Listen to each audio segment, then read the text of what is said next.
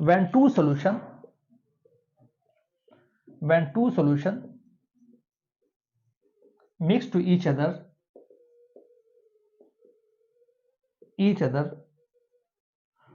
to produce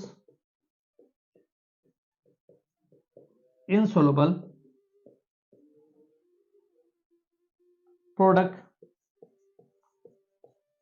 is called